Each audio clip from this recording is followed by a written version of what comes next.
La chronique DVD par Hubert de Torcy. Si je vous racontais cette histoire, vous me traiteriez de menteur. Sérieusement, ça ne s'invente pas. Vraiment, ça ne s'invente pas. C'est aussi simple que ça. Environ 500 000 personnes se sont réunies aujourd'hui au parc du Golden Gate de San Francisco. Le père Patrick Peyton a attiré la plus grande foule de l'histoire de la ville. J'aimerais vous parler d'un homme admirable, le père Patrick Peyton. Bonjour à tous, je voudrais aujourd'hui, dans cette chronique DVD réalisée en partenariat avec Sage Distribution, évoquer avec vous un documentaire édifiant sur un prêtre peu connu de ce côté-ci de l'Atlantique, le père Patrick Peyton. Il est pourtant très certainement le prédicateur catholique qui a prêché devant les plus grandes foules au monde tout au long du XXe siècle, sur tous les continents.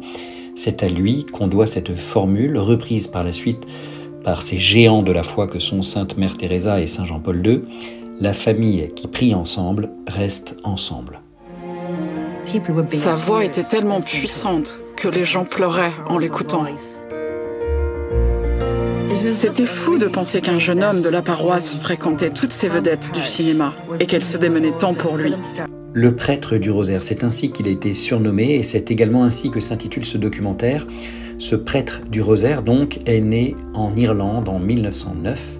Sixième d'une famille paysanne de 9 enfants, il quitte la misère de son pays à l'âge de 19 ans avec son frère Thomas pour trouver aux États-Unis un avenir meilleur.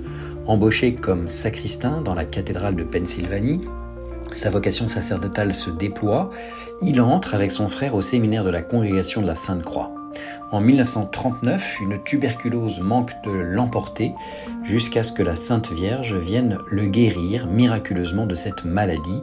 C'est de cet événement que date la passion du père Peyton pour Marie, lui qui inlassablement prêchera par la suite, à la fin de la Seconde Guerre mondiale, des croisades de la famille du rosaire dans le monde entier, au moyen de grands rassemblements, mais aussi en utilisant la radio, les films et la télévision grâce à l'aide de nombreuses célébrités et d'artistes.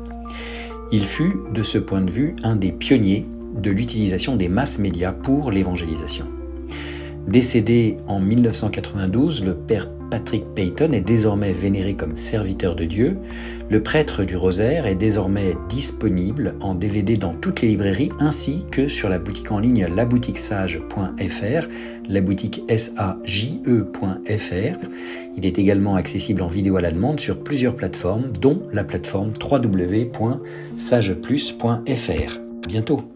C'était inouï cette façon dont les gens réagissaient à sa voix. Ça venait assurément de Dieu. But first of all, I'm for prayer, family prayer. The family that prays together stays together.